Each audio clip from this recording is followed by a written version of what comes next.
Hey yo les gars, j'espère que vous allez bien, c'est Adrien de chez Webbot. Aujourd'hui, une nouvelle petite vidéo, enfin une nouvelle grosse vidéo même assez spéciale. On n'est pas dans le shop de Courbevoie, on n'est même pas dans un shop précisément. Là je suis à Boulogne précisément, donc là où on a un shop, d'ailleurs on vous remet l'adresse juste ici. Et dans ce shop, j'ai dû y aller pour une certaine raison. J'ai appris qu'on avait une trottinette à ce shop pour une certaine durée. Et c'était l'occasion rêvée pour faire une petite vidéo. Donc je me suis déplacé spécialement pour l'occasion. Et la trottinette qu'on teste aujourd'hui, la voici. La T-Veron Tetra. J'espère que vous êtes chaud. Allez, let's go.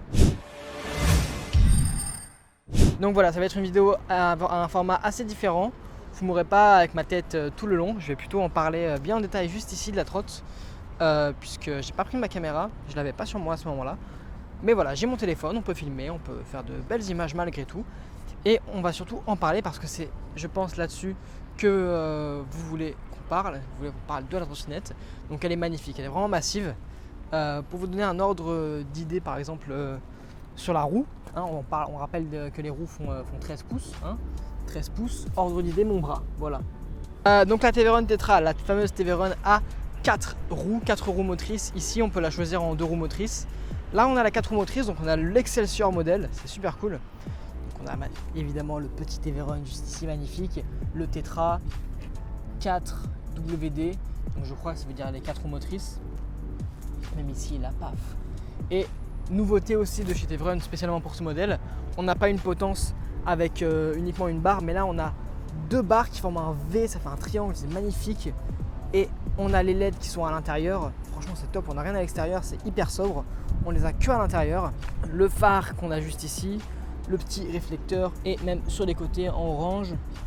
Et même regardez-moi cette armature, cette squeletture, c'est génial. Donc pour les roues, pour les pneumatiques, on est sur des pneus tubeless de 13 pouces avec une bonne robustesse, franchement ils sont cool.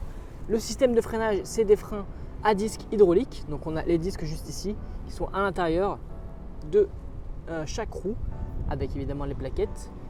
Les suspensions, bon, suspension également à ressort, elles se règlent, mais pas aussi facilement que sur une Fighter classique.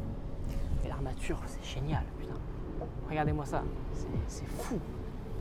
La technologie qu'il y a là-dedans. Et donc, ouais, frein à disque hydraulique, avec le système de frein hydraulique juste ici, avec le petit kit qu'on peut apercevoir dans ce trou. Donc les freins, hop, avant et arrière, magnifique. Et donc ouais, ces roues sont vraiment énormes, hein. C'est un truc de fou quand même, c'est waouh. La T-Veron Tetra fait 60 volts et 60 ampères. 60 volts qui vont nous permettre d'aller à une vitesse d'environ 50 km/h. Et les 60 ampères qui eux vont nous permettre environ 80-90 km d'autonomie. Donc franchement on a une bonne autonomie. Ça fait vraiment plaisir. Là franchement ce qui change surtout c'est pas... En vrai quand on voit ça on n'est même pas intéressé par les caractéristiques, on est intéressé par la bête quoi. C'est quelque chose quoi. Rien que ça fait tellement américain. Donc c'est une remorque, hein. Ça c'est pour remorquer des trucs. Si on veut on peut retirer ça avec la petite goupille. Mais waouh, magnifique. Magnifique. De toute façon, là je vous montre, il y aura aussi quelques plans de coupe assez jolis pour vous montrer des petits détails, mais quel bolide quoi. C'est vraiment massif. Vraiment très très massif. Donc ça évidemment c'est rare. On n'en voit pas tous les jours. Je peux dire que là quand je me baladais pour venir ici pour trouver ce petit endroit quand même assez sympa, voilà, bord de la Seine, il y avait pas mal de gens qui m'ont arrêté pour me dire mais qu'est-ce que c'est que ça, d'autres qui me regardaient, c'était waouh. Donc ouais. Ah oui, au-dessus, j'ai pas parlé du dessus. Pour le guidon, on a les commodos comme à l'ancienne. Donc voilà, les classiques avec le feu, les clignotants et le klaxon. Les poignées, pareil, c'est les dernières de chez T-Veron. Pour ce qui est de l'écran, alors là, on a le tout nouvel écran de chez T-Veron. On verra après, c'est un peu comme le dernier i4, mais chez T-Veron pour le coup. Et pareil pour l'accélérateur. Les gâchettes et les petits commodos de droite, c'est pareil que sur la Fighter Mini, que sur les tout derniers modèles de chez T-Veron. C'est assez encombrant sur la route, de toute façon on va en parler. Et aussi grande nouveauté, parce que évidemment ça, on n'a pas envie de se le faire voler, hein, surtout quand on met plus de 4000 € dedans. Là, on n'a pas envie de se faire voler un engin comme ça. Bon après, va le voler quoi, parce que bon, allez, il y a une prise par ici, la prise, on n'arrive pas à la porter. Le truc il fait 68 kg quoi, presque 70. Dire à un bras on la porte difficilement quoi. Et va essayer de la voler. Là elle est déverrouillée, donc si je veux la rouler comme ça, je peux. Mais avec ça, on a ceci. Une petite télécommande, donc voilà. Une clé de voiture un peu tout simplement en fait. Voilà, c'est vraiment une clé de voiture avec écrit Tevron, c'est sympa. Et on a un petit verrouillé, un petit déverrouillé, et ça c'est pour l'allumer. Donc là, elle est déverrouillée. Et si j'appuie sur le bouton pour la verrouiller, vous entendez le petit bruit? Et donc là, si j'essaie de la bouger, je ne peux pas la bouger, c'est bloqué. Ça fait un petit bruit, une alarme. Mais maintenant, je vais la déverrouiller. Donc voilà. On ne peut pas en fait la voler. Il y aura un système d'alarme, on ne pourra pas la bouger, les roues se bloqueront. Un peu comme les limes apparaît quand on essayait de les prendre quand on n'avait pas activé. Ça se bloquait tout simplement. Et si je veux la déverrouiller, c'est pas hyper satisfaisant. C'est génial. Et maintenant pour l'allumer, il faut appuyer 2 fois sur le bouton éclair. Et voilà, la trotte est allumée. Donc là, la trottinette est allumée. Donc je vais essayer de vous montrer ça comme je peux. Donc là, on a le trip en haut à gauche. On a les roues qui sont activées. Alors là, on n'en voit qu'une, mais il y en a 2. Là, j'ai un peu le contre-jour, je suis désolé. On a également le Bluetooth que je ne ferai pas aujourd'hui. Je ne ferai pas le Bluetooth aujourd'hui parce qu'on n'a pas le temps. On va vraiment se focus sur comment on va rouler. Et puis franchement, le Bluetooth c'est pas important. De toute façon, si on doit vous le représenter, on vous le représentera. Mais là, on va surtout se concentrer sur la roulée, sur les ressentis et sur vraiment ce monstre que c'est. Ici, on a les petits modes. Donc voilà, P, R. Alors P, j'arrive pas à y accéder. Donc peut-être que je vous en donnerai plus d'informations plus tard, mais en tout cas, P, j'arrive pas à y accéder. R, c'est le mode pour reculer. Et oui, on peut reculer avec ça.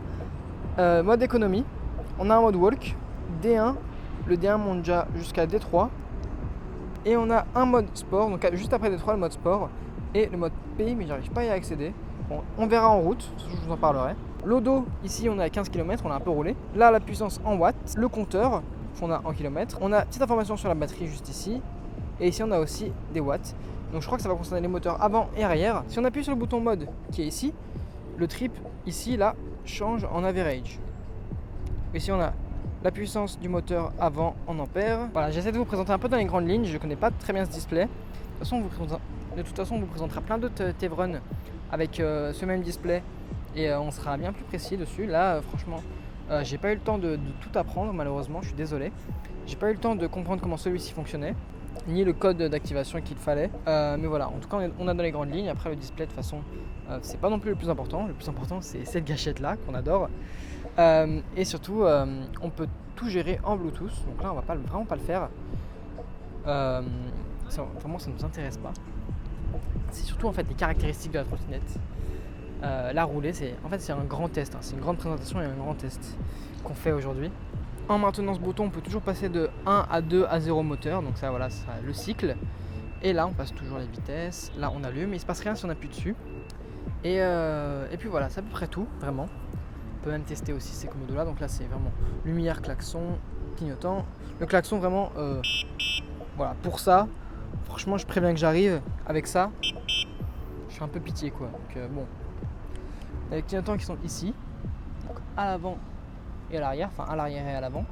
Rien de plus, pas une grande ligne, c'est un peu dommage. Et le phare, bon, on le connaît ce phare-là, c'est le classique. Et puis voilà, c'est à peu près tout pour ce qui est de la présentation générale. Franchement, comme je vous l'ai dit, c'est pas ce qui nous intéresse, qu'il y a dans le display ou autre. Vraiment, on veut vraiment la rouler, voir les sensations.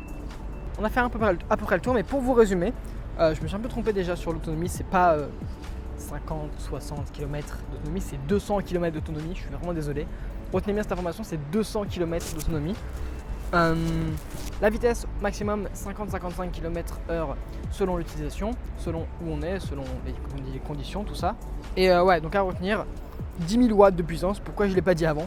10 000 watts, on a 2500 watts dans chaque pneu, donc 2500, 5000, 7005, 10 000. Voilà, 10 000 watts de puissance. Pneu tubeless 13 pouces, frein à disque hydraulique et suspension à ressort réglable. Enfin bref, un vrai monstre. Je suis hyper content d'avoir l'opportunité de la tester. On va pouvoir se régaler avec ça. On va se balader en ville, on va se balader un peu dans un tout-terrain. On va essayer d'aller au bois de Boulogne, voir ce qu'elle donne en tout-terrain. Et voilà, j'espère que vous êtes chaud. On se retrouve de suite pour le test.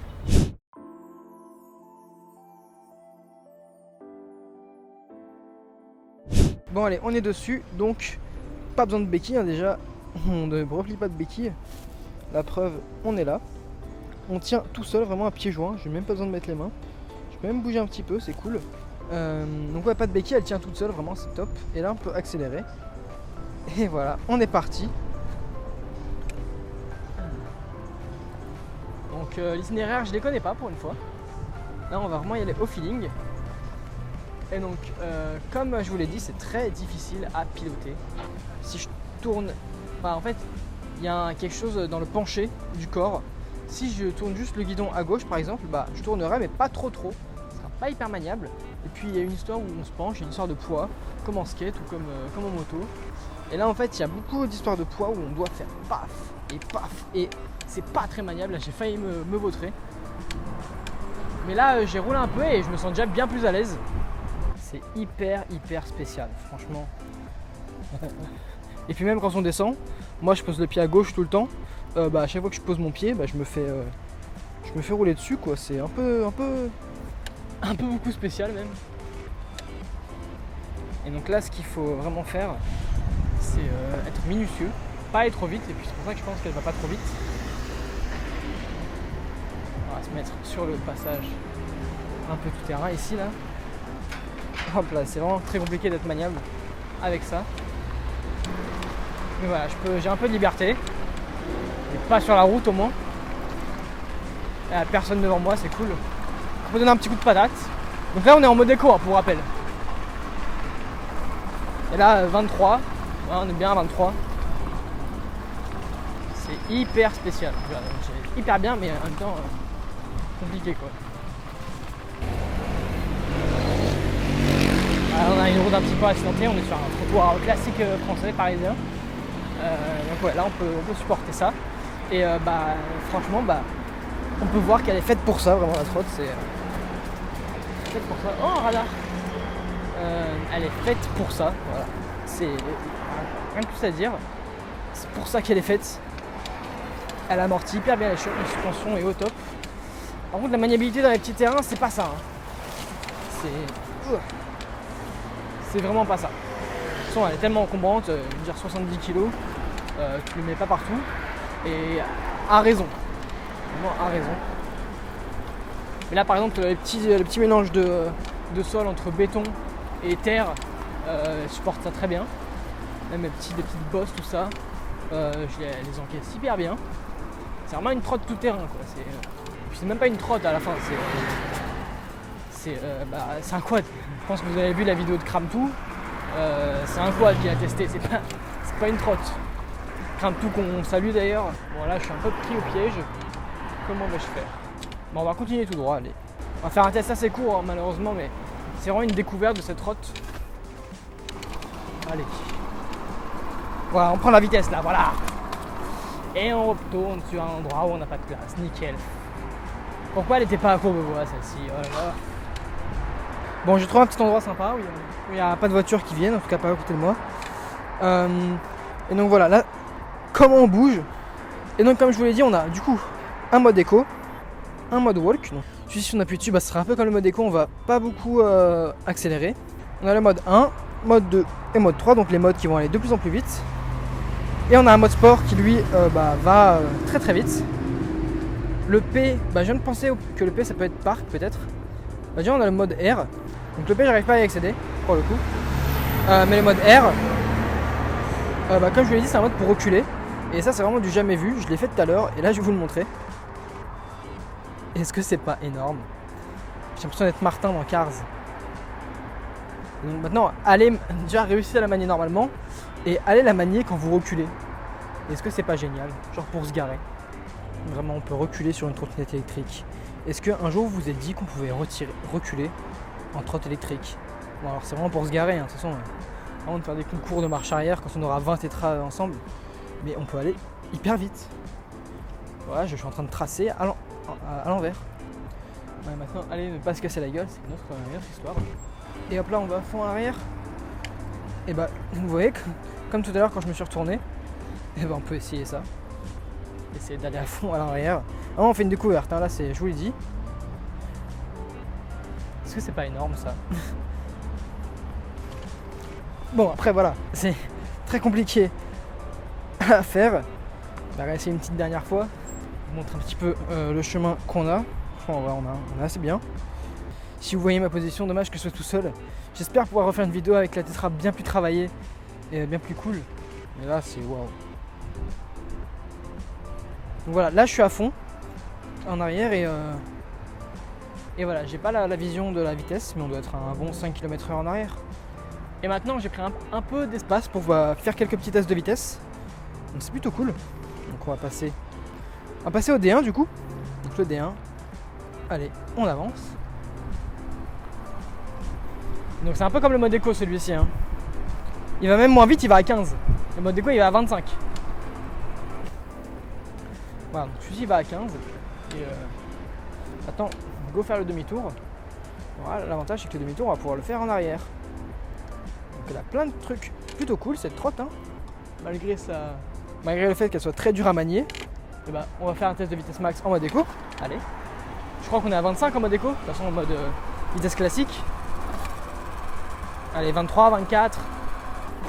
Elle amortit hyper bien les dodanes, franchement c'est hyper cool. Content d'avoir trouvé cette petite route, bon le tout-terrain sur le bois de Boulogne, on va pas le faire réellement. Je n'ai pas le temps ni les moyens de le faire. Hop, mode arrière, marche arrière. C'est vraiment qu'une voiture, c'est hyper cool. Là franchement on peut s'amuser avec. Là, bah, on va tester le mode walk. Voilà, il y a histoire de. Ah, le mode walk il va à 5, voilà. Donc retenez bien, le mode walk on peut rouler avec mais il va que à 5. Et ben on va pouvoir tester la D2 maintenant. Et la D2 elle va à combien? 30 peut-être? Waouh, ok. Ok, ça la consent, ça la consent, ça la consent.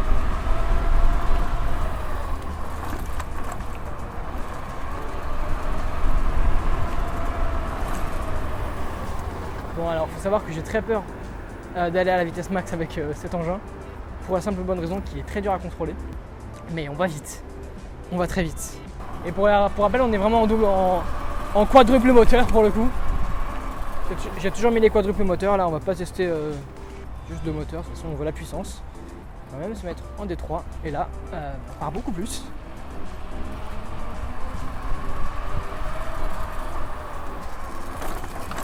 Oh là là, mais quel bolide les amis. Regardez, voilà. La difficulté d'exécution, le cercle que je fais. On est obligé de faire une marche arrière. Essayer de faire la marche arrière jusqu'au bout pour avoir assez de manœuvre. Les freins, j'en ai pas parlé, mais ils sont hyper efficaces. Depuis tout à l'heure, je les utilise pour faire mes petits trucs. Et franchement, au top. Donc, on va utiliser le mode sport en rouge, magnifique. Et let's go. Alors, on l'a essayé tout à l'heure, il patine, il est très violent. Let's go. Voilà, juste pour ça. Voilà, j'allais pas partir à fond avec.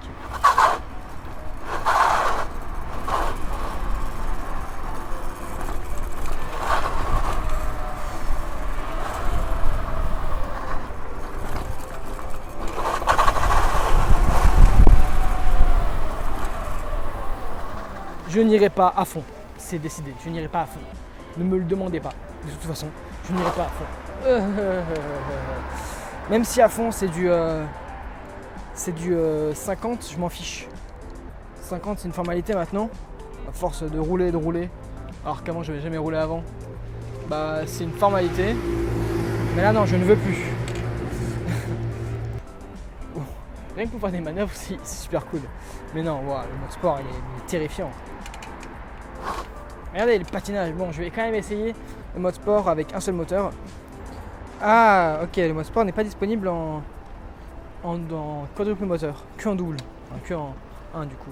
Alors, par contre les autres modes c'est possible. Ah donc là voilà, je suis en D3 et c'est bien plus cool par exemple. Mode sport c'est obligatoirement les 4 moteurs en même temps, voilà. Comme ça on sait.